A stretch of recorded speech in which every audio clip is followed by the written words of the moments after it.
백악관 국가안보회의 지하 상황실 가장 깊숙한 곳에서 승인된 작전명 서울 항복. 72시간이면 충분합니다. 한국은 반드시 항복합니다. 180억 달러라는 말도 안 되는 방위비 폭탄을 던지고 주한미군을 극단적인 협박수단으로 사용했죠. 전 세계는 한국이 공포에 질려 무릎 꿇을 것이라 확신했습니다. 그런데 여러분 보십시오. 대한민국이 어떻게 나왔습니까? 굴복 천만에요. 나갈 테면 나가세요. 국방비 증액과 더불어 미국 본토의 기술까지 손에 넣은 대한민국. 그리고 펜타곤조차 경악하게 만든 한국의 최후의 카드가 공개되는 순간 워싱턴의 모든 전략은 쓰레기통으로 처박혔습니다. 과연 무슨 일이 있었던 걸까요? 여러분, 대한민국 힘내라 댓글로 우리의 국력을 한 단계 드높여 주세요. 딱 1초만요. 좋아요와 구독 꾹 부탁드립니다. 작전명 서울항복. 백악관 국가안보회의에서 직접 승인한 이름. 저는 이 작전의 핵심 설계자였습니다. 이 작전의 골자는 간단했습니다. 방위비 180억 달러 요구. 주한미군 28,500명 철수 위협. 대미 투자 압박. 72시간 안에 한국을 굴복시킨다. 우리는 이 이름이 예언이 될 거라 믿었습니다. 한국이 항복하는 건 시간 문제라고. 그 이름이 처음 문서에 찍힌 날을 저는 아주 선명하게 기억합니다. 워싱턴의 3월은 아직 겨울이 덜 거친 계절인데 그날따라 국가안보회 건물 복도의 난방이 유독 세게 돌아가고 있었습니다. 저는 엘리베이터를 타고 지하 2층으로 내려가면서 넥타이 매듭을 한번 고쳐줘였죠. 습관이었습니다. 중요한 브리핑 전에는 반드시 매듭을 다시 조이는 것, 그게 27년간 이 바닥에서 살아남은 사람의 일종의 의식 같은 거였습니다. 제 이름은 마이클 콜번입니다. CIA 동아시아 분석관으로 이 세계에 발을 들인 뒤 국무부 한반도 담당과를 거쳐 지금은 백악관 국가안보회 아시아 선임보좌관 자리에 있는 사람이죠. 쉽게 말씀드리면 대통령이 한반도에 관한 결정을 내리기 전에 제 보고서를 먼저 읽죠. 저는 숫자를 믿는 사람입니다. 감이나 직관 같은 건 정보 분석관의 세계에서는 사치에 불과하거든요. 지하 회의실 문을 열자 이미 세 사람이 테이블에 앉아 있었습니다. 그중 가장 안쪽 자리에 앉은 인물이 먼저 눈에 들어왔습니다. 국가안보보좌관 빈센트 로이드였습니다. 60대 초반의 이 사람은 원래 에너지 분야 거물이었는데 텍사스에서 석유와 천연가스로 재산을 불린 뒤 정치판에 뛰어든 케이스였죠. 로이드는 회의실에서도 늘 테이블 가장 깊숙한 자리를 차지했는데 그게 이 사람이 자기 권위를 드러내는 방식이었습니다. 멀리 앉을수록 상대가 먼저 다가와야 하니까요. 로이드 옆에는 국방부 차관보 다이앤 모리슨이 서류를 정리하고 있었고 맞은편에는 합참 전략기획부장 테렌스 밀러 중장이 팔짱을 낀 채 스크린을 응시하고 있었습니다. 콜번, 오늘 브리핑은 30분 안에 끝내야 한다. 보좌관님 일정이 빡빡해. 다이앤 모리슨이 시계를 흘겨보며 말했습니다. 15분이면 충분합니다. 저는 자리에 앉지 않고 스크린 옆에 섰습니다. 서서 브리핑하는 게 제 방식이었죠. 앉아서 보고하면 숫자의 무게가 절반으로 줄어드는 느낌이 들었거든요. 첫 번째 슬라이드를 띄웠습니다. 화면 상단에 작전명 서울항복이라는 글씨가 굵은 흰색으로 찍혀 있었고 그 아래 지도 한 장이 펼쳐져 있었습니다. 한반도 전체를 위에서 내려다본 위성사진이었는데 주한미군 기지 6곳에 붉은 점이 찍혀 있었습니다. 평택, 오산, 군산, 대구, 부산, 동두천. 그 붉은 점 하나하나가 미국이 한반도에 박아놓은 말뚝이었습니다. 현재 주한미군 병력은 약 28,500명입니다. 이 병력의 주둔 비용을 한국 측에 전면 재조정 요구하는 것이 이번 작전의 첫 번째 축입니다. 저는 다음 슬라이드로 넘겼습니다. 숫자 3개가 화면 가운데 크게 떠올랐습니다. 방위비 분담금 180억 달러 요구, 거부시 주한미군 단계적 감축 통보, 예상 굴복 시한 72시간. 이 세 가지가 작전의 뼈대입니다. 로이드가 처음으로 입을 열었습니다. 그는 테이블 위에 깍지를 끼고 천천히 고개를 기울이며 물었죠.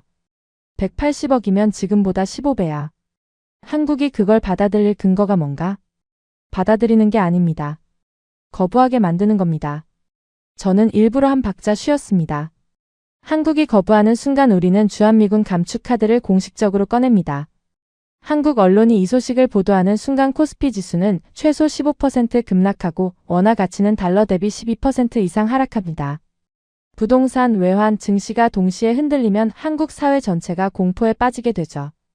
그 공포가 72시간 안에 정치적 압력으로 바뀌고 한국 정부는 결국 우리 조건을 수용할 수밖에 없습니다. 밀러 중장이 팔짱을 풀며 코웃음을 쳤습니다. 72시간도 길지. 내가 오산에 있을 때 봤는데 한국군은 우리 정보 자산 없이는 북쪽 동향 파악도 못해요. 감시위성, 조기경보체계, 전시작전 통제권까지 전부 우리한테 묶여있는데 뭘로 버틴다는 겁니까? 48시간이면 됩니다. 로이드가 고개를 끄덕이더니 자리에서 일어섰습니다. 그가 걸어가며 스크린 위에 한반도 지도를 한참 올려다보았습니다. 붉은 점 6개가 찍힌 그 지도를 바라보는 로이드의 눈빛은 마치 바둑판 위에 돌을 읽는 것 같았습니다. 한국이 준비하고 있다는 대미 투자 규모가 얼마라고 했지? 4,800억 달러입니다. 반도체 생산시설 증설, 배터리 합작, 자동차 생산 라인 신설이 핵심이죠. 미국 남부 여러 주에 걸쳐 있는 사업들입니다. 그거 좋은 지렛대군. 방위비를 안 내면 투자 승인도 재검토한다고 해. 한국 기업들이 가장 무서워하는 게 뭔 줄 아나? 미국 시장에서 잘리는 거야. 로이드는 그렇게 말하면서 다시 자리로 돌아갔습니다. 모리슨이 서류를 한 장 넘기며 조용히 덧붙였죠. 일정상 다음 주 초에 한국 측과 첫 번째 실무협의가 잡혀 있습니다. 그 자리에서 우리 입장을 공식 전달하면 되겠죠? 그렇게 하지. 로이드가 짧게 마무리했습니다. 브리핑이 끝났습니다. 밀러 중장이 먼저 나가고 모리슨이 뒤따랐습니다. 로이드는 나가면서 제 어깨를 한번 가볍게 두드렸는데 그게 이 사람이 하는 최대한의 칭찬이었습니다. 저는 홀로 남은 회의실에서 스크린을 껐습니다. 한반도 위성사진이 사라지고 검은 화면만 남았을 때 저는 가슴속에서 올라오는 묘한 쾌감을 느꼈습니다. 완벽한 설계라는 확신에서 오는 쾌감이었죠. 협상 첫날은 워싱턴 국무부 본관이 아니라 펜타곤 인근의 비공개 회의장에서 열렸습니다. 로이드가 장소를 바꾼 이유는 간단했죠. 국무부에서 하면 외교적 협의처럼 보이지만 펜타곤 근처에서 하면 안보 압박의 무게가 달라지기 때문입니다. 회의장까지 오는 길에 한국 협상단이 미 국방부 건물을 바라보게 만드는 것, 그 자체가 일종의 심리전이었습니다. 로이드는 그런 디테일까지 계산하는 사람이었죠. 저는 회의 시작 1시간 전에 도착해서 테이블 배치를 직접 확인했습니다. 미국 측 8명, 한국 측 5명. 모리슨 차관보가 수석대표를 맡았고 저는 분석관 자격으로 배석했습니다. 밀러 중장도 이번에는 직접 나왔죠. 화상이 아니라 현장에서 상대의 표정을 읽겠다는 뜻이었습니다. 한국 측이 들어왔을 때 저는 수석대표의 얼굴부터 살폈습니다. 외교부 한미동맹 협력본부장이라는 직함의 50대 초반 남성이었는데 걸음걸이가 빠르지도 느리지도 않았습니다. 불안한 사람은 걸음이 빨라지고 허세를 부리는 사람은 일부러 느려지는데 이 사람은 그 어느 쪽도 아니었죠. 그냥 자기 페이스대로 걷고 있었습니다. 저는 그게 조금 신경 쓰였지만 내색하지 않았습니다. 모리슨이 먼저 입을 열었습니다. 방위비 분담금 재조정의 필요성, 미국 납세자의 부담, 변화하는 안보 환경. 미리 준비된 발언을 차분하게 읽어 내려갔죠. 그리고 핵심 숫자가 나왔습니다. 180억 달러. 모리슨이 그 숫자를 말하는 순간 저는 한국 측 테이블을 응시했습니다. 표정 변화, 시선 교환, 서류를 넘기는 손의 떨림. 27년간 훈련된 분석관의 눈으로 어떤 미세한 신호라도 잡아내려 했죠. 아무것도 없었습니다. 한국 수석대표는 모리슨의 발언이 끝날 때까지 조용히 듣고만 있었고 옆에 실무진도 별다른 반응을 보이지 않았습니다. 마치 그 숫자를 이미 알고 있었다는 듯이요. 한국 수석대표가 서류를 한 장 꺼냈습니다. 그리고 통역 없이 직접 말하기 시작했는데 목소리가 낮고 단단했습니다. 이 제안은 본국에 보고하겠습니다. 다만 오늘 이 자리에서 한 가지 분명히 해두어야 할 것이 있습니다. 그가 잠시 멈추더니 테이블 위의 서류를 미국 측으로 밀었습니다. 주한미군 주둔 비용 구조에 대해 양측이 동일한 사실관계를 공유하고 있는지 먼저 확인하고 싶습니다. 모리슨이 서류를 받아 펼쳤고 저도 옆에서 함께 읽었습니다. 첫 페이지를 보는 순간 저는 예상하지 못한 내용과 마주했습니다. 한국 측이 준비한 것은 단순한 반박 자료가 아니었습니다. 주한미군 주둔이 미국에 가져다주는 전략적 이익을 항목별로 정리한 분석서였죠. 주한미군이 중국과 러시아를 견제하는 인도태평양 전략의 최전방 거점 역할을 한다는 점, 한반도의 주둔함으로써 제일 돌연선 안에서 미국이 유일하게 확보한 지상 전력 투사 기지라는 점, 그리고 이 기지가 없어질 경우 미국이 태평양 전체의 군사적 균형을 재편해야 하는 비용이 연간 수백억 달러에 달한다는 추산치까지 적혀 있었습니다. 밀러 중장의 표정이 굳어지는 게 보였습니다. 이 사람은 주한미군이 한국을 지켜주는 것이라고 단순하게 믿는 사람이었거든요. 그런데 한국 측 서류는 정반대의 구도를 제시하고 있었습니다. 주한미군은 한국만을 위한 게 아니라 미국 자신의 패권 유지를 위한 전략 자산이며 오히려 미국이 이 기지를 필요로 한다는 논리였습니다. 한국 수석 대표가 이어서 말했습니다. 한국은 현재 국방비로 약 65조 9천억 원, 달러로 환산하면 약 480억 달러를 지출하고 있습니다. 이건 전년 대비 7.5% 증가한 수치이고 2020년 이후 가장 큰 증가폭입니다. 저는 그 숫자를 머릿속으로 빠르게 계산했습니다. 480억 달러면 세계 국방비 지출 상위 10위권이었고 나토 기준으로 권고하는 2%를 이미 넘기는 수준이었죠. 영국, 프랑스, 독일과 비교해도 뒤지지 않는 규모였습니다. 세계 5위 군사력을 보유한 국가가 이 정도의 국방비를 스스로 부담하면서 동시에 미군 주둔 비용의 상당 부분까지 분담하고 있는 겁니다. 이 구조를 일방적인 시혜로 규정하는 것은 사실관계에 부합하지 않습니다. 회의실에 짧은 침묵이 흘렀습니다. 모리슨이 안경을 벗어 테이블 위에 놓았는데 이 사람이 안경을 벗는 건 당혹스러울 때 나오는 버릇이었습니다. 저는 그걸 알고 있었기에 속으로 긴장했죠. 밀러 중장이 참지 못하고 끼어들었습니다. 국방비 규모가 어떻든 간에 작전 통제권은 우리에게 있습니다. 전시에 한국군을 지휘하는 건 미군이에요. 그게 현실 아닙니까? 한국 수석대표가 밀러 중장을 똑바로 바라보며 대답했습니다. 전시작전 통제권 전환은 이미 합의된 사안이고 우리 대통령께서 임기 내 전환을 공식화하셨습니다. 그리고 한 가지 더 말씀드리자면 우리 대통령의 말을 직접 전하겠습니다. 그가 잠시 숨을 고르더니 정확한 발음으로 인용했습니다. 이런 군사력, 국방력, 국력을 가지고도 외국 군대가 없으면 자주국방이 불가능한 것처럼 생각하는 것은 굴종적 사고입니다. 자주국방은 기본 중의 기본입니다. 회의실 안의 공기가 완전히 달라졌습니다. 밀러 중장의 얼굴이 붉어지는 게 보였고 모리스는 펜을 내려놓은 채 미동도 하지 않았습니다. 저는 그 순간 등줄기로 차가운 것이 흐르는 걸 느꼈습니다. 27년간 한반도를 분석하면서 한국 관료가 미국을 상대로 이런 톤의 발언을 한 적은 단 한 번도 없었거든요. 한국 수석대표가 마지막으로 서류 한 묶음을 더 꺼냈습니다. 한국 기업 대미 투자 현황이라는 제목이었죠. 4,800억 달러 규모의 투자 내역이 항목별로 정리되어 있었고 각 투자가 미국 어느 주에서 몇 개의 일자리를 만들고 있는지까지 빼곡하게 적혀 있었습니다. 조지아, 텍사스, 테네시, 켄터키. 하나같이 이번 대선에서 승부가 갈리는 핵심 주들이었습니다.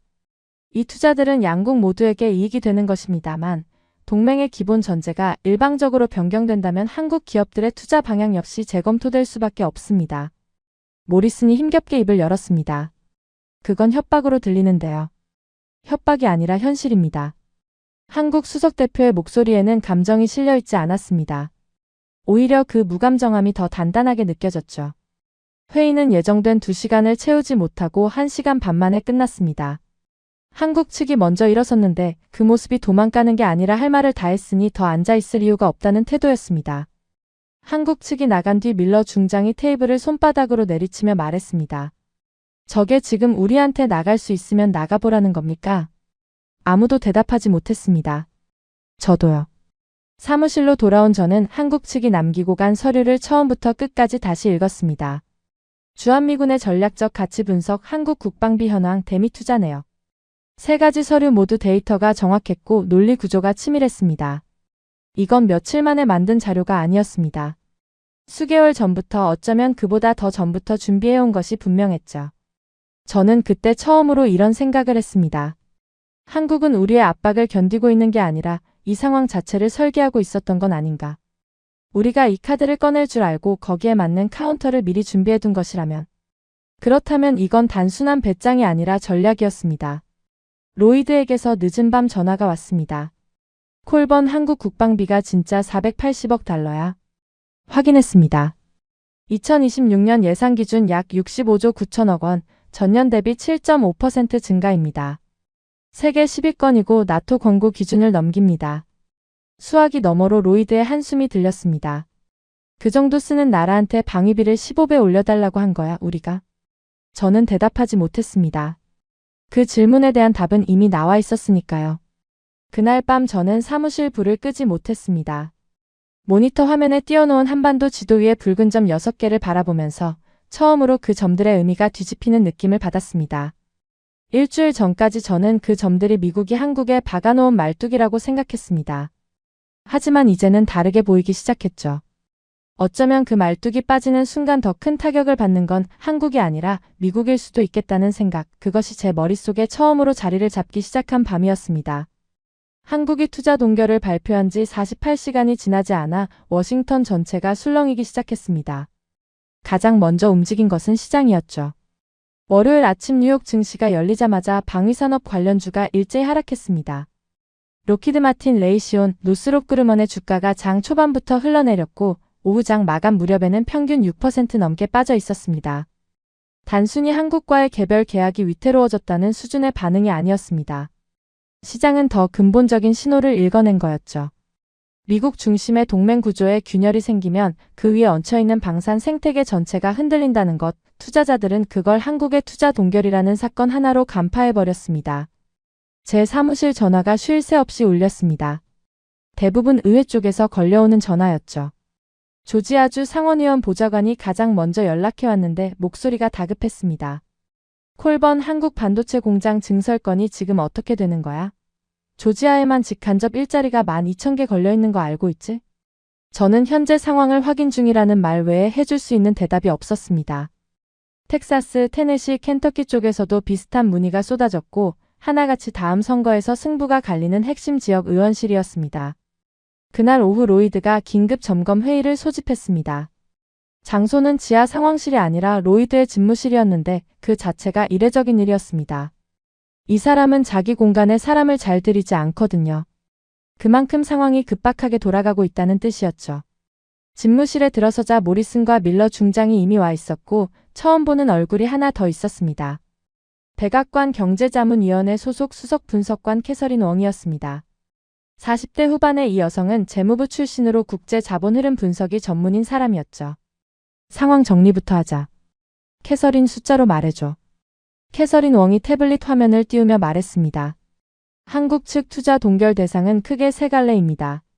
반도체 생산시설 증설 약 1,800억 달러, 배터리 합작법인 약 1,400억 달러, 자동차 생산 라인 확대 약 1,600억 달러. 합산 4,800억 달러이고 이 투자들이 직접 영향을 미치는 미국 내 고용 규모는 최소 8만에서 최대 12만 명입니다. 밀러 중장이 인상을 찌푸리며 끼어들었습니다. 동결이지 철회가 아니잖아요. 실제로 빠지는 건 아닌데 왜 이렇게까지 난리입니까? 캐서린 웡이 차분하게 받아쳤습니다. 시장은 동결과 철회를 구분하지 않아요. 투자가 멈췄다는 신호 자체가 해당 지역 하청업체, 부동산, 지역은행 대출의 연쇄 반응을 일으킵니다. 조지아 한 곳만 해도 한국 반도체 공장 중심으로 형성된 협력업체가 340개가 넘거든요.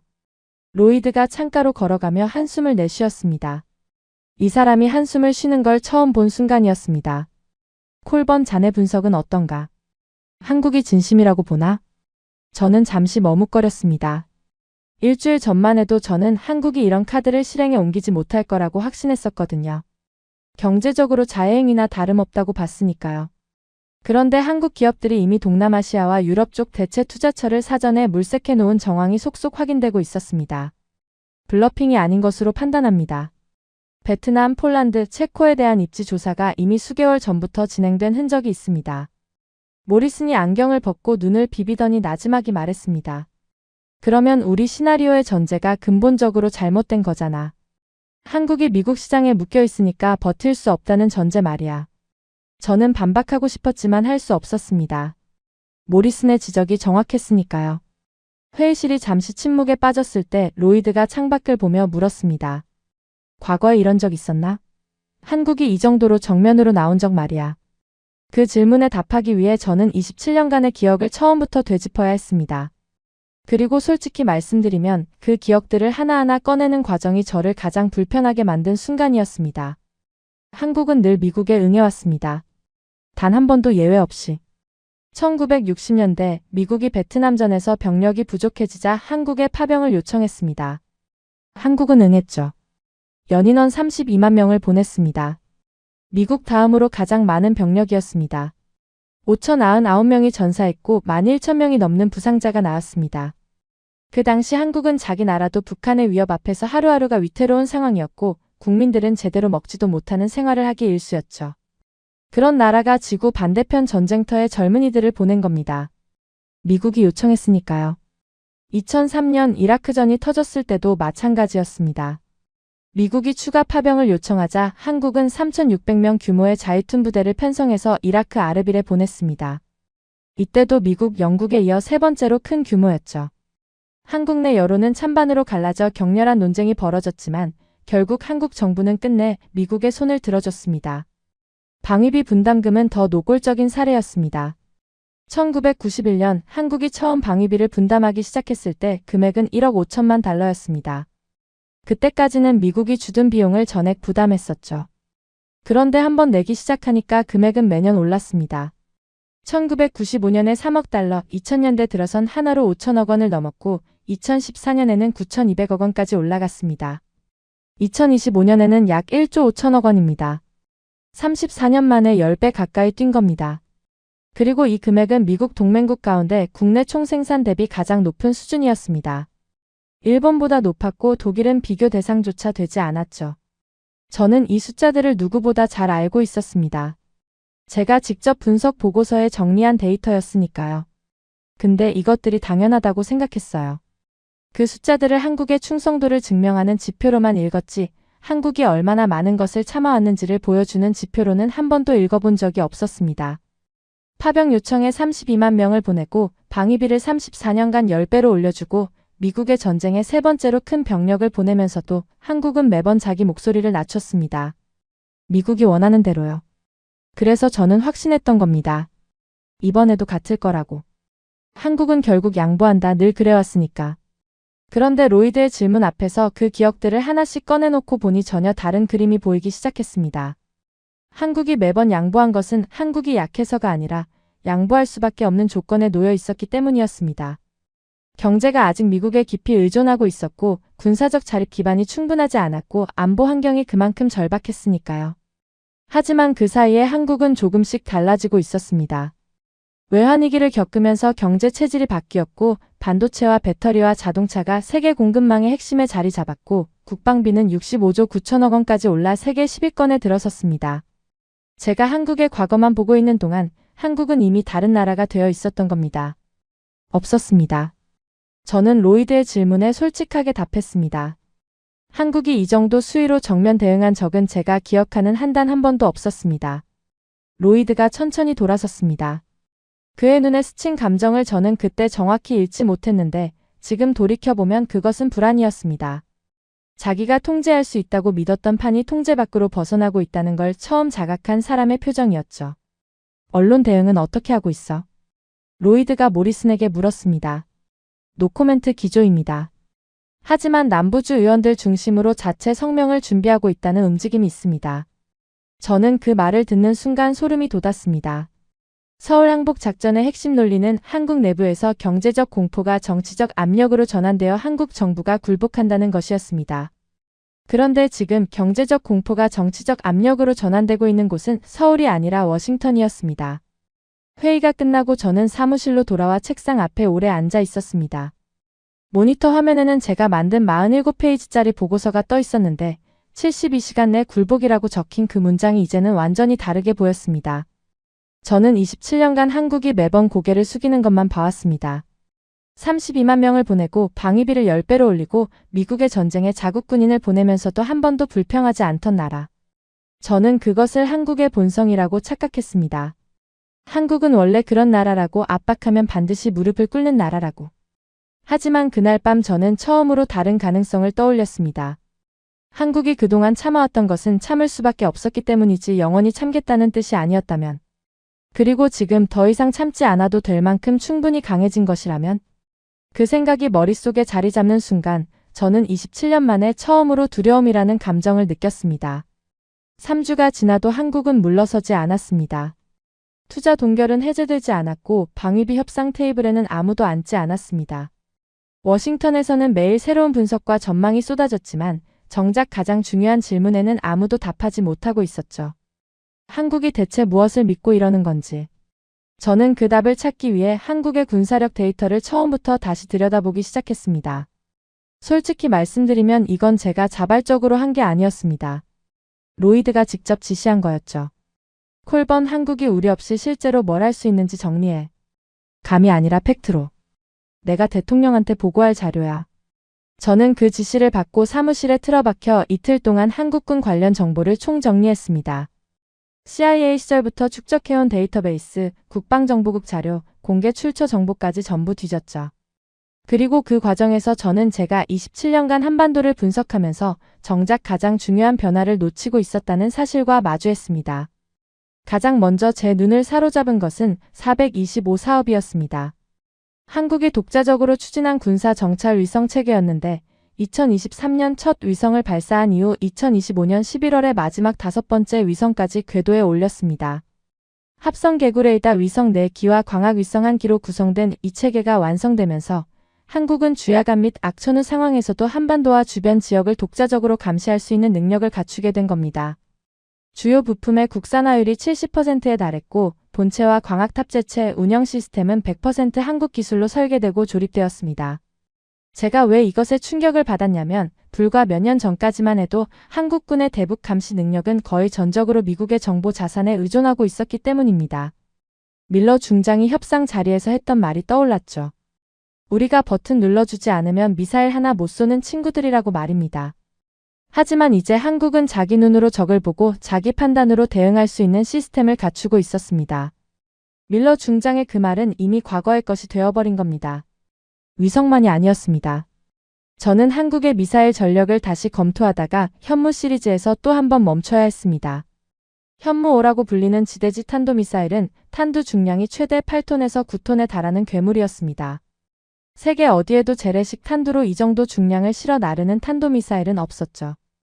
탄두를 줄이면 사거리가 5,000km 이상까지 늘어나는데 이건 중거리 탄도미사일 수준이었습니다. 그리고 이 미사일이 2026년 초에 실전 부대에 배치되기 시작했다는 정보가 확인되었습니다. 저는 모니터 앞에서 잠시 손을 멈추고 생각했습니다. 한국은 언제 이걸 다 만든 겁니까? 저는 27년간 한반도를 분석하면서 한국의 무기 개발 동향을 꾸준히 추적해왔다고 자부했습니다.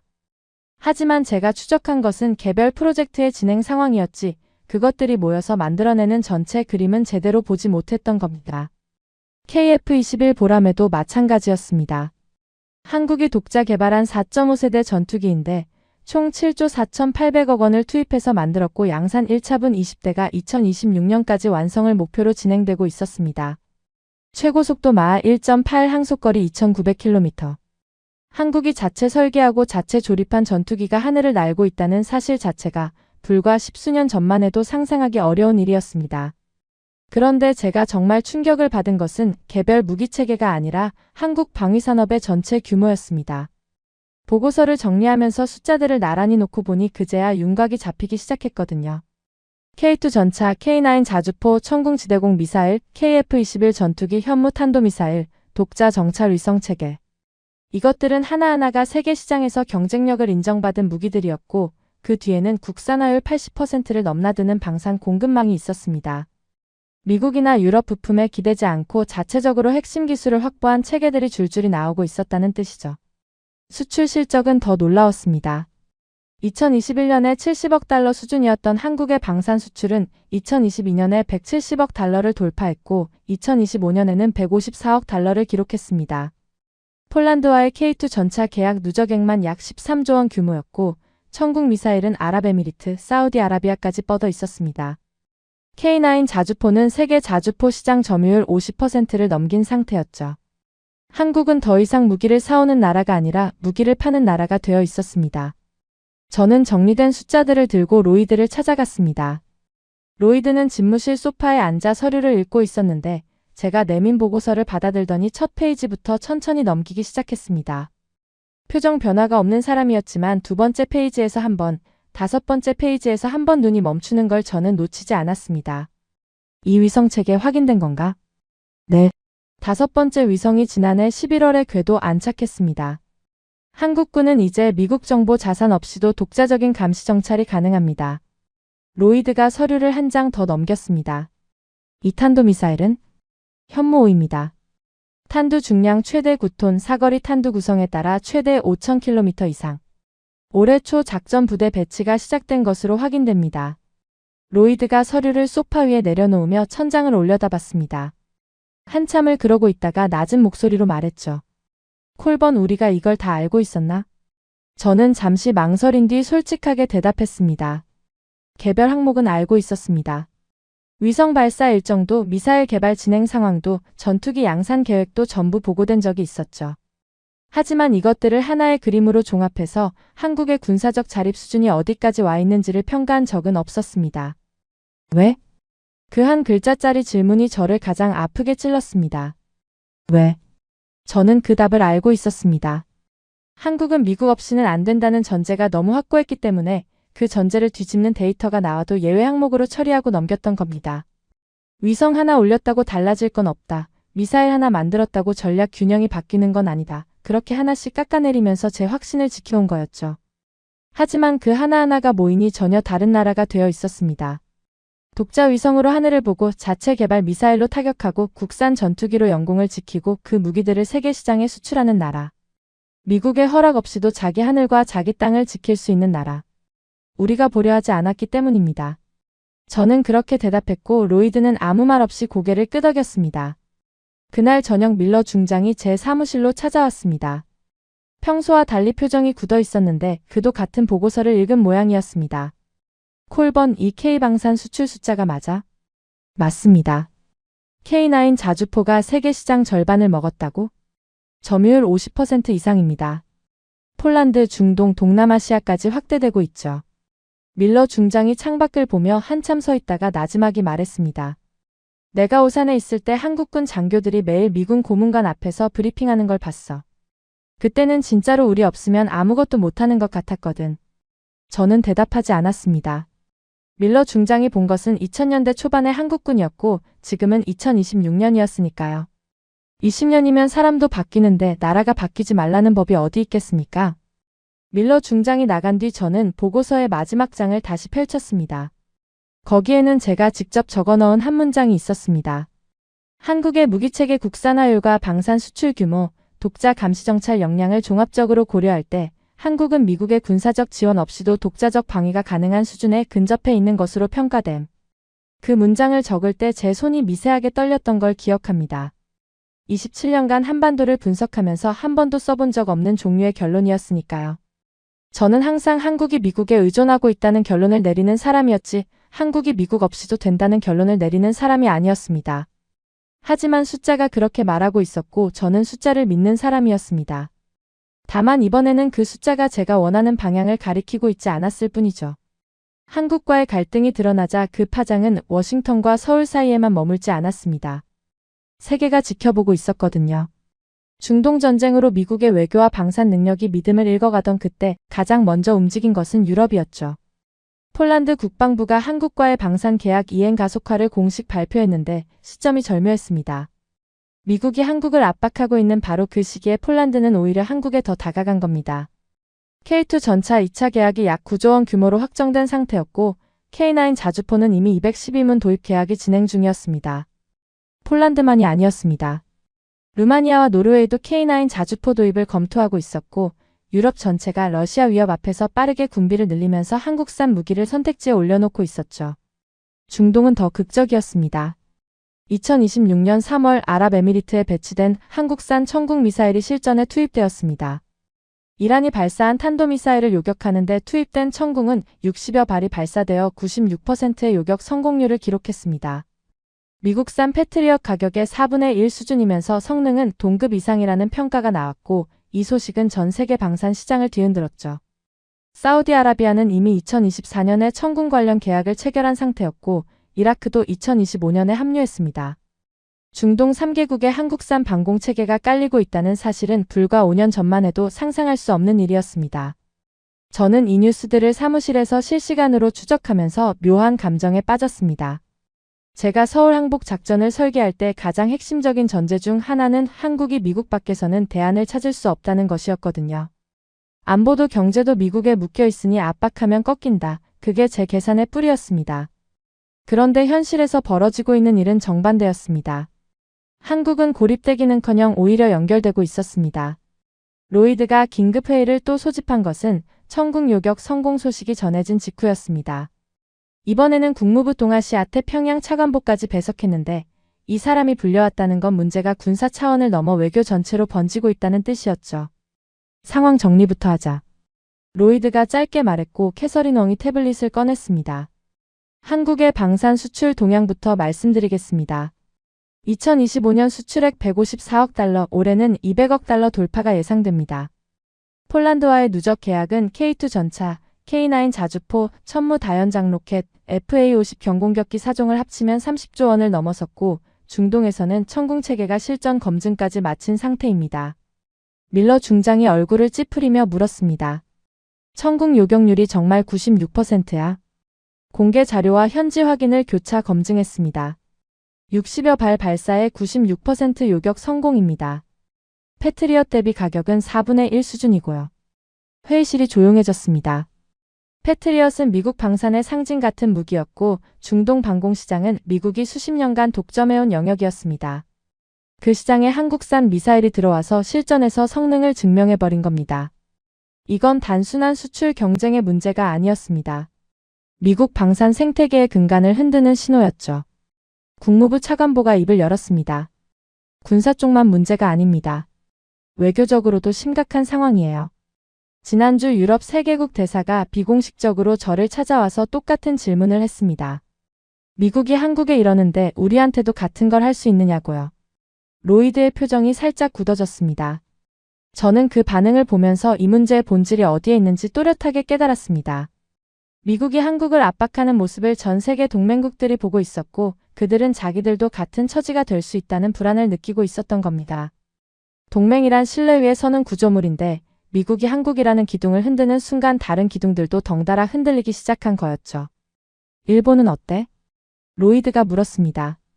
국무부 차관보가 서류를 한 장 넘기며 대답했습니다. 일본이 가장 예민하게 반응하고 있습니다. 트럼프 행정부가 방위비를 국내 총생산 대비 5%까지 올리라고 압박하고 있는 상황에서 한국에 대한 이번 조치를 일본은 자기들에게 올 전조로 읽고 있어요. 도쿄의 한 고위 외교관이 비공식 석상에서 이런 말을 했습니다. 미국이 한국에 이렇게 하는데 우리라고 다를 게 있겠느냐. 밀러 중장이 손으로 테이블을 톡톡 두드리며 말했습니다. 그건 일본 문제고 지금 당장은 한국이 우선 아닙니까? 한국 투자 동결 해제가 먼저잖아요. 캐서린 웡이 고개를 저으며 대답했습니다. 분리할 수 없는 문제예요. 한국에 대한 압박이 강해질수록 다른 동맹국들의 대미 신뢰가 동시에 깎이고 있습니다. 유럽은 이미 자체 방위 확충을 가속화하고 있고 그 과정에서 미국산 대신 한국산 무기를 선택하는 비율이 올라가고 있어요. 우리가 한국을 밀어내려 할수록 한국의 시장이 넓어지는 역설이 벌어지고 있는 겁니다. 그 말이 회의실에 무겁게 내려앉았습니다. 저는 그 순간 머릿속으로 전체 구도를 그려봤습니다. 미국이 한국을 압박합니다. 한국이 버팁니다. 한국이 버티는 모습을 보고 유럽과 중동이 한국과의 협력을 강화합니다. 한국의 방산 수출이 늘어나고 한국의 외교적 입지가 넓어집니다. 동시에 미국의 동맹국들은 미국에 대한 신뢰를 재검토하기 시작합니다. 일본이 불안해하고 유럽이 자체 방위로 방향을 틀기 시작합니다. 결국 미국이 한국을 압박하면 할수록 미국 자신의 동맹 체계가 약해지는 구조가 만들어지고 있었던 겁니다. 서울 항복 작전은 한국을 72시간 안에 꺾겠다는 계획이었습니다. 그런데 지금 꺾이고 있는 것은 한국이 아니라 미국이 수십 년간 쌓아올린 국제 안보 구조 그 자체였습니다. 회의가 끝나고 로이드가 저를 따로 불렀습니다. 집무실 문을 닫고 둘만 남았을 때 로이드가 처음으로 약한 모습을 보였습니다. 소파에 깊이 앉더니 넥타이를 느슨하게 풀면서 말했죠. 콜번, 솔직하게 말해. 우리가 이 상황을 되돌릴 수 있나? 저는 몇 초간 대답을 고민했습니다. 솔직하게 말하면 쉽지 않다고 해야 했고 그래야 제 분석관으로서의 양심에 부합했습니다. 하지만 국가안보보좌관 앞에서 그 말을 꺼내는 것은 제 커리어 27년 동안 한 번도 해본 적 없는 종류의 행위였습니다. 시간이 갈수록 불리해집니다. 한국은 고립되지 않았고 오히려 우리의 압박이 한국의 국제적 입지를 넓혀주는 효과를 내고 있습니다. 유럽과 중동이 한국에 더 가까워지고 있고 우리 동맹국들 사이에서 대미 신뢰가 흔들리고 있습니다. 로이드가 천장을 올려다보며 한참 말이 없었습니다. 그리고 나지막이 중얼거렸죠. 내가 텍사스에서 사업할 때 가장 무서운 상대가 어떤 놈인지 아나? 모르겠습니다. 협상 테이블에서 일어나도 되는 놈이야. 다른 데 갈 곳이 있는 놈. 그런 상대한테는 압박이 안 먹혀. 저는 그 말을 듣고 아무 대답도 하지 못했습니다. 로이드가 방금 한 말은 정확히 지금 한국의 상황을 묘사하고 있었으니까요. 한국에게는 다른 곳이 있었습니다. 유럽이 있었고 중동이 있었고 동남아시아가 있었습니다. 미국이 문을 닫으면 다른 문이 열리는 구조가 이미 만들어져 있었던 겁니다. 그날 밤 저는 사무실에서 한국의 방산 수출 지도를 펼쳐놓고 오래 바라봤습니다. 폴란드, 루마니아, 노르웨이, 아랍에미리트, 사우디아라비아, 이라크, 인도네시아, 말레이시아. 한국산 무기가 뻗어나간 경로를 선으로 연결하면 미국을 감싸는 반원이 그려졌습니다. 미국이 세계의 중심이라고 믿었던 그 세계 위에 한국이 자기만의 네트워크를 조용히 구축해 놓은 거였죠. 저는 그 지도를 보면서 처음으로 이런 생각을 했습니다. 우리가 중심이라고 믿었던 세계가 실은 이미 다중심으로 바뀌고 있었던 건 아닌가. 그리고 한국은 그 변화를 우리보다 먼저 읽고 준비한 것이 아닌가? 라고 말이죠. 모든 카드가 막혔을 때 사람은 가장 위험한 카드를 꺼내게 됩니다. 로이드가 그랬죠. 투자 동결이 풀리지 않고 방위비 협상이 재개되지 않고 유럽과 중동에서 한국의 입지가 오히려 넓어지는 상황이 한 달 반째 이어지자 로이드는 결국 금기의 영역에 손을 뻗었습니다. 확장 억제. 쉽게 말하면 해구산입니다. 미국이 한국에 제공하는 해구산이란 한국이 적대국의 핵공격을 받을 경우 미국이 대신 핵무기로 보복해주겠다는 약속을 의미합니다. 한국이 핵무기를 갖고 있지 않은 대신 미국의 핵전력이 한국을 덮어주는 구조인 거죠. 이 약속은 한미동맹의 가장 깊은 토대였고 한국이 독자 핵무장을 하지 않는 가장 핵심적인 이유이기도 했습니다. 한국은 이 약속을 믿고 핵을 포기한 나라였습니다. 그 역사를 잠시 말씀드려야 합니다. 1970년대 박정희 대통령은 독자적인 핵무기 개발을 추진했습니다. 미국이 주한미군 감축을 추진하던 시기였고 한국은 안보에 대한 불안감이 극에 달해 있었죠. 하지만 미국은 이 계획을 끝내 무산시켰습니다. 한국이 핵을 포기하는 대신 미국이 안보 공약을 강화하겠다는 교환이 이루어진 겁니다. 이후 한국은 핵비확산 조약에 가입했고 독자 핵무장의 길을 접었습니다. 그때부터 반세기가 넘는 시간 동안 한국의 안보 구조에는 미국의 핵우산이라는 전제가 깔려 있었던 겁니다. 미사일도 마찬가지였습니다. 1979년에 한미 미사일 지침이 처음 만들어졌을 때 한국이 개발할 수 있는 미사일의 최대 사거리는 180km에 불과했습니다. 탄두 중량은 500kg으로 묶여 있었죠. 이후 2001년에 300km로, 2012년에 800km로 사거리가 조금씩 풀리긴 했지만 그 매번의 개정은 한국이 미국에 요청하고 미국이 허락하는 구조로 이루어졌습니다. 자기 나라를 지키기 위한 미사일의 사거리를 다른 나라의 허락을 받아야 늘릴 수 있다는 것, 42년간 그게 현실이었습니다. 2021년에야 이 지침이 완전히 해제되었고 그때서야 한국은 미사일 주권을 온전히 회복했습니다. 제가 이 역사를 꺼내는 이유는 간단합니다. 핵우산과 미사일 제한은 미국이 한국의 안보를 보장하는 대신 한국의 군사적 자율성을 통제하는 구조의 두 기둥이었습니다. 미사일 기둥은 이미 빠진 상태였고 이제 로이드가 건드리려는 것은 남은 기둥 핵우산이었던 겁니다. 그날 회의는 지하 상황실에서 열렸습니다. 참석자는 로이드, 모리슨, 밀러 중장, 저 그리고 국가정보국 동아시아 담당 부국장까지 5명이었습니다. 로이드가 직접 주재했는데 이 사람이 상황실까지 내려오는 건 사안의 보안 수위가 최상급이라는 뜻이었죠. 한국이 가장 두려워하는 게 뭔지 생각해봤어. 로이드가 테이블 가운데를 응시하며 말을 꺼냈습니다. 경제 압박은 안 먹혔어. 주한미군 카드도 한국이 먼저 역으로 이용했지. 그런데 하나 남은 게 있어. 핵이야. 회의실이 조용해졌습니다. 모리슨이 안경을 만지작거리며 조심스럽게 물었습니다. 고문님, 확장 억제 재검토를 공식적으로 언급하시겠다는 건 아니시죠? 공식은 아니야. 채널을 통해 흘린다. 미국이 한반도 핵우산 운용 방식을 재검토하고 있다는 시그널을 한국 측에 전달하는 거지. 직접적인 위협이 아니라 불확실성을 심는 거야. 저는 그 말을 듣는 순간 등줄기가 차가워지는 것을 느꼈습니다. 확장 억제를 건드리는 것이 어떤 의미인지 이 방에 있는 모든 사람이 알고 있었으니까요. 한국이 핵무기를 갖지 않는 유일한 이유가 미국의 핵우산이었고 그 우산에 구멍이 뚫릴 수 있다는 신호를 보내는 것은 한국을 궁지에 모는 것이 아니라 한국에게 전혀 다른 선택지를 열어주는 결과가 될 수도 있었습니다. 국가정보국 부국장이 입을 열었습니다. 이 사람은 평소에 회의에서 거의 말을 하지 않는 인물이었는데 그날은 달랐습니다. 한 가지 말씀드려도 되겠습니까? 한국의 핵 잠재력에 대한 최신 평가를 공유하고 싶습니다. 로이드가 고개를 끄덕이자 부국장이 서류를 펼쳤습니다. 한국은 현재 원자력 발전소 26기를 운용하고 있으며 우라늄 농축과 사용후액 연료 재처리에 필요한 기초 기술을 보유하고 있습니다.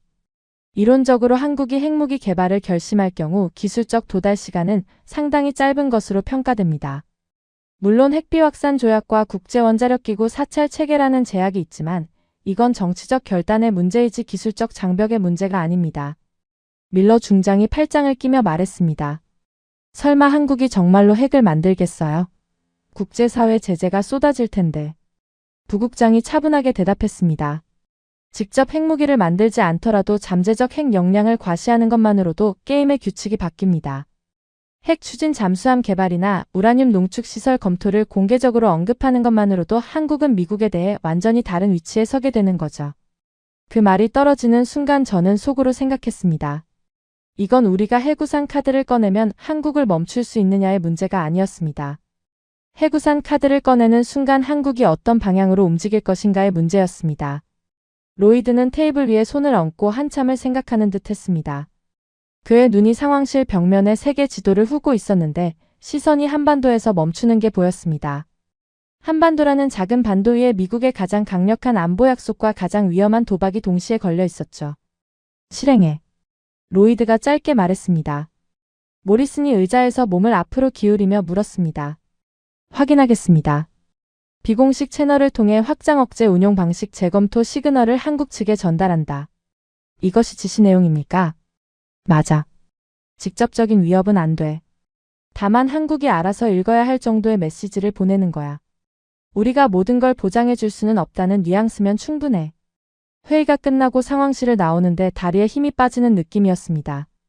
저는 27년간 한반도 정책을 분석하면서 확장 억제가 흔들리는 상황을 한 번도 상정해 본 적이 없었습니다. 그건 건드리면 안 되는 영역이었거든요.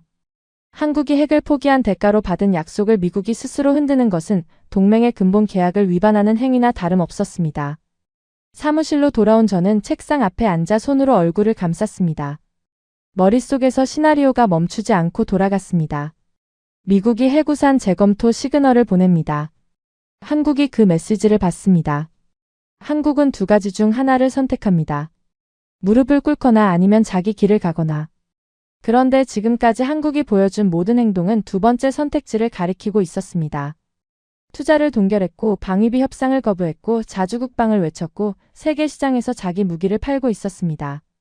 이런 나라가 해구산에 금이 간다는 소식을 듣고 고분고분 돌아올 거라고 어떻게 기대할 수 있겠습니까? 2주간의 침묵이었습니다. 미국이 비공식 채널을 통해 확장 억제 재검토 시그널을 흘린 뒤 한국은 아무런 반응을 보이지 않았습니다. 항의도 문의도 협상 재개 요청도 없었습니다. 그냥 조용했습니다. 저는 그 침묵이 불안했습니다. 한국이 충격을 받고 내부적으로 혼란에 빠진 것일 수도 있었지만 지난 2달간 한국이 보여준 패턴을 떠올리면 다른 가능성도 배제할 수 없었거든요. 한국은 충격을 받으면 조용해지는 게 아니라 조용히 준비하고 있을 때 침묵했습니다. 투자 동결도 그랬고 첫 협상에서의 역제안도 그랬습니다. 한국의 침묵은 무기력의 침묵이 아니라 계산의 침묵이었죠. 그리고 서울에서 발표가 나왔습니다. 저는 그날 아침 사무실에 출근해서 평소처럼 동아시아 뉴스 브리핑을 열었는데 첫 번째 헤드라인을 보고 마우스를 쥔 손이 멈췄습니다. 한국 대통령이 국가안전보장회의를 직접 주재한 뒤 공식 발표를 한 겁니다. 내용은 3가지였습니다. 첫째, 핵 추진 잠수함 독자 개발 사업을 공식 착수한다. 배수량 5,000톤급 이상, 4척 이상 건조를 목표로 하며 2030년대 중반 실전 배치를 추진한다. 둘째, 소형 모듈 원자로 기술을 잠수함 추진 체계에 적용하기 위한 연구 개발을 본격화한다. 셋째, 우라늄 농축 및 사용 후액 연료 재처리 기술에 대한 자체 역량 확보 방안을 검토한다. 저는 세 번째 항목을 읽는 순간 의자 등받이에 몸이 깊이 밀려 들어갔습니다. 핵 추진 잠수함까지는 예상할 수 있는 범주였습니다. 한국이 오래전부터 원잠 도입을 원해왔다는 건 공개된 사실이었으니까요. 하지만 우라늄 농축과 재처리 기술 확보를 공개적으로 언급한 것은 차원이 완전히 달랐습니다. 이게 왜 중요한지 말씀드려야 합니다. 우라늄 농축은 원자력 발전에도 쓰이지만 농축도를 높이면 핵무기의 원료가 됩니다. 사용 후액 연료 재처리는 원전에서 나온 폐연료봉에서 플루토늄을 추출하는 기술인데 이 플루토늄 역시 핵폭탄의 재료가 되죠. 한국은 현재 원자력 발전소 26기를 운용하는 세계적인 원전 강국이고 수십 년간 축적된 사용후액 연료가 어마어마한 양으로 쌓여 있습니다. 한국이 이 기술들을 확보하겠다고 선언한 것은 단순한 에너지 정책의 문제가 아니었습니다. 한국이 잠재적 핵무장 능력을 공개적으로 구축하겠다는 의지를 세계 앞에 드러낸 거였습니다. 물론 한국은 핵무기를 만들겠다고 말한 것이 아니었습니다. 핵 추진 잠수함을 위한 기술이라고 명시했죠. 하지만 국제 안보를 분석하는 사람이라면 누구나 알고 있었습니다. 농축 기술과 재처리 기술을 보유한 나라는 정치적 결단만 내리면 핵무기 개발로 전환할 수 있다는 것을. 한국은 핵무기를 만들겠다고 말하지 않으면서 만들 수 있는 모든 준비를 하겠다고 말한 겁니다. 워싱턴의 반응은 한마디로 혼란이었습니다. 로이드에게서 전화가 걸려온 것은 발표 후 30분도 지나지 않은 시점이었습니다. 콜번 이거 봤나? 보고 있습니다. 한국이 미쳤나? 농축이랑 재처리까지 꺼내다니. 저는 잠시 말을 고르다가 솔직하게 대답했습니다. 미친 게 아니라 계산한 겁니다. 우리가 해구산 카드를 꺼낸 데 대한 정확한 대응이에요. 수화기 너머로 로이드의 숨소리가 거칠어지는 게 느껴졌습니다. 1시간 뒤 긴급회의가 소집되었고 이번에는 참석자가 평소보다 많았습니다. 로이드, 모리슨, 밀러 중장, 캐서린 웡, 국가정보국 부국장에 더해 국무부 비확산 담당 차관보까지 합류했습니다. 핵 관련 이슈가 터졌으니 비확산 전문가가 불려온 거였죠. 로이드가 입을 열기 전에 비확산 담당 차관보가 먼저 말했습니다. 먼저 명확히 해두겠습니다. 한국의 이번 발표는 핵비확산 조약 위반이 아닙니다. 농축과 재처리 기술 연구 자체는 조약이 금지하는 영역이 아니에요. 다만 실질적으로 농축시설을 가동하거나 재처리를 실행할 경우 국제원자력기구 사찰 의무가 발생하고 한미원자력협정의 틀 안에서 미국의 동의가 필요합니다. 밀러 중장이 곧바로 반문했습니다. 그러면 막을 수 있다는 거 아닙니까? 우리 동의 없이는 못하잖아요. 비확산 담당 차관보가 고개를 살짝 기울이며 대답했습니다. 법적으로는 그렇습니다. 하지만 정치적으로는 다른 문제예요. 한국이 이 발표를 세계를 향해 한 겁니다. 우리가 이걸 막으면 어떤 메시지가 됩니까? 미국이 동맹국의 안보 자율성을 억압하고 있다는 인식이 국제사회에 퍼지게 되죠. 특히 지금 우리가 한국에 해구산 재검토 시그널을 보낸 직후라는 맥락까지 알려지면 미국이 해구산은 거두면서 자체 핵 능력 확보도 막는다는 이중잣대 비판을 피할 수 없습니다. 회의실이 무겁게 가라앉았습니다. 국가정보국 부국장이 추가 분석을 내놓았습니다. 한국의 기술 역량을 재평가한 결과를 말씀드리겠습니다. 한국은 현재 원전 26기 운용 경험을 바탕으로 핵연료 주기 전반에 걸친 기초 기술을 보유하고 있습니다. 소형 모듈 원자로 분야에서는 독자 설계 역량을 갖추고 있고 2028년 표준 설계인가를 목표로 개발을 진행 중입니다. 잠수함 건조 능력은 이미 세계 상위권이며 장보고 3급 잠수함의 선체 설계를 핵 추진으로 전환하는 것이 기술적으로 가능한 것으로 평가됩니다. 밀러 중장이 의자를 밀치며 일어섰습니다. 그래서 결론이 뭡니까? 한국이 핵무기를 만들 수 있다는 겁니까? 부국장이 담담하게 대답했습니다. 핵무기를 만들겠다고 한 것은 아닙니다. 하지만 만들 수 있는 문턱까지 가겠다고 한 겁니다. 그리고 솔직히 말씀드리면 그 문턱에 서는 것만으로도 한국의 전략적 위치는 지금과 완전히 달라집니다. 로이드가 테이블 위에 손을 내려놓으며 말했습니다. 우리가 의도한 건 이게 아니었어. 저는 그 말을 듣고 고개를 숙였습니다. 맞았습니다. 우리가 의도한 것은 한국을 겁주는 것이었지 한국을 이 방향으로 밀어넣는 것이 아니었습니다. 해구산 카드를 꺼내면 한국이 두려워서 협상 테이블로 돌아올 거라고 계산했는데 한국은 두려워하는 대신 자기 길을 선택한 겁니다. 허락을 구하는 나라가 아니라 스스로 결정하는 나라로서의 길을요. 회의가 끝난 뒤 저는 복도에서 모리슨과 마주쳤습니다. 모리슨은 안경을 벗어 손에 든 채 벽에 기대서 있었는데 평소의 단정한 모습과는 거리가 먼 표정이었습니다. 콜번, 우리가 이 상황을 만든 거야? 네, 우리가 만들었습니다. 모리슨이 한참 말이 없다가 나지막이 말했습니다. 한국이라는 나라 참 독특해. 압박하면 할수록 더 강해지는 것 같아. 저는 그 말에 대답하지 않았지만 속으로는 동의하고 있었습니다. 한국은 1970년대에 미국의 압력으로 핵을 포기한 나라였습니다. 하지만 그 포기는 자발적인 것이 아니라 조건부였습니다. 미국이 안보를 보장해주겠다는 약속의 대가였죠. 그런데 미국이 그 약속을 흔드는 시그널을 보내는 순간 한국은 반세기 전에 접어놓은 그 선택지를 다시 펼쳐든 겁니다. 그날 저녁 저는 사무실 불을 끄고 어둠 속에 앉아 있었습니다. 모니터 화면도 꺼놓은 채 한참을 생각했죠. 제 머릿속에서는 한 가지 문장이 계속 맴돌고 있었습니다. 한국은 더 이상 보호받는 나라가 아니었습니다.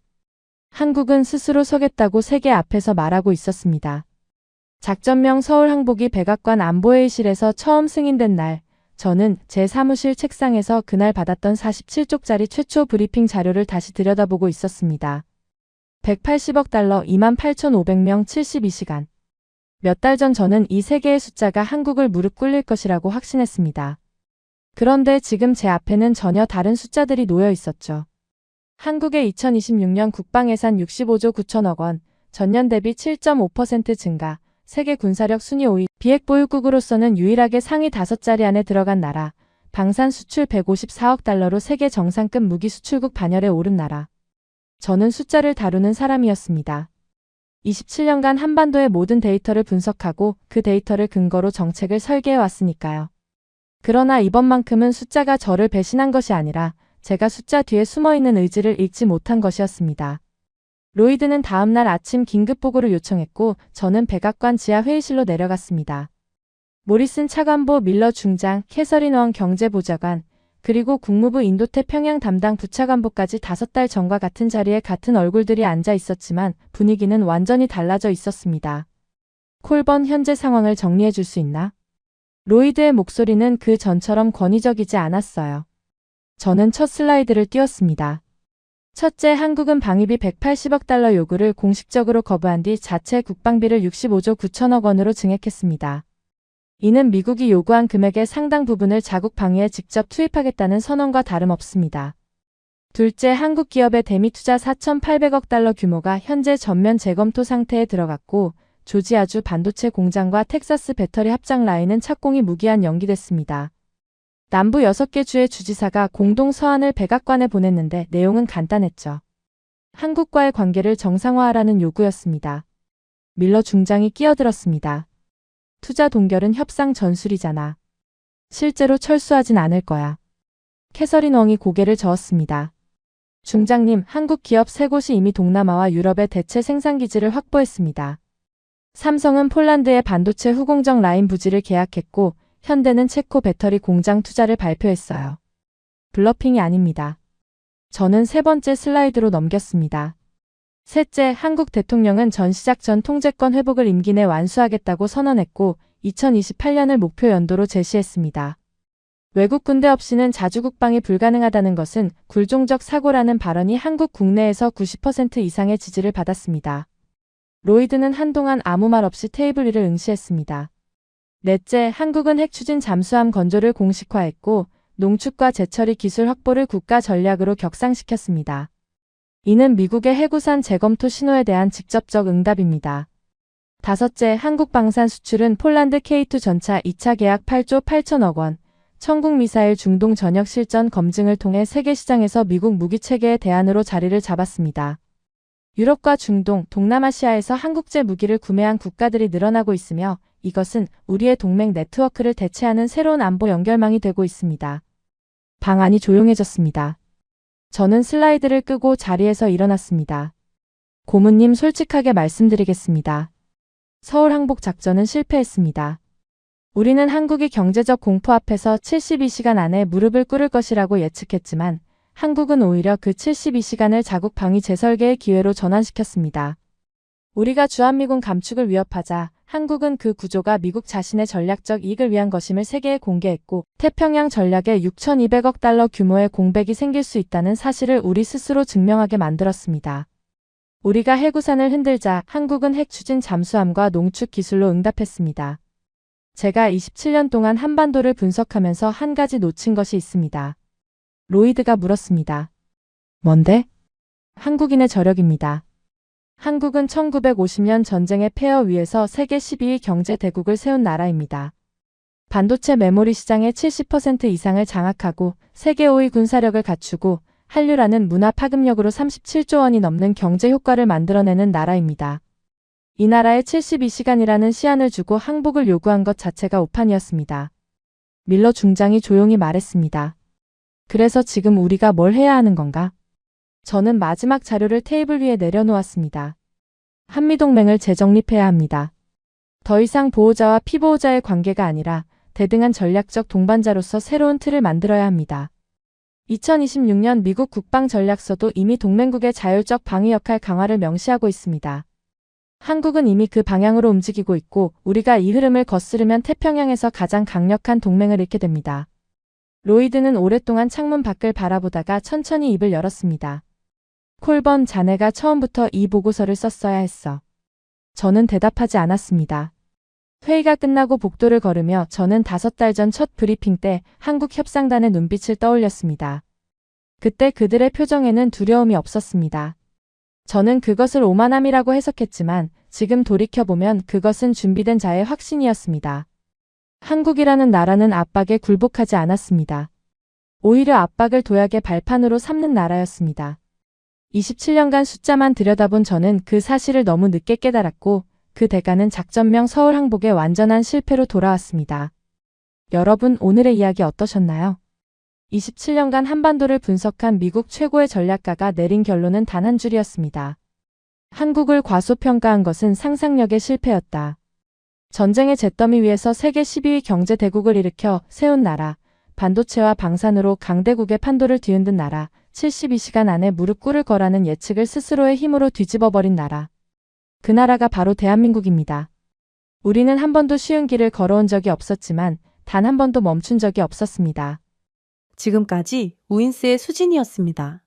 오늘도 끝까지 함께 해주셔서 정말 감사합니다. 수진이랑 우인스 다음에도 함께해요. 오늘도 행복한 하루 되세요. 사랑합니다. 우인스 우리들의 이야기 작은 꿈도 커지는 이 순간 웃으며 함께 나가요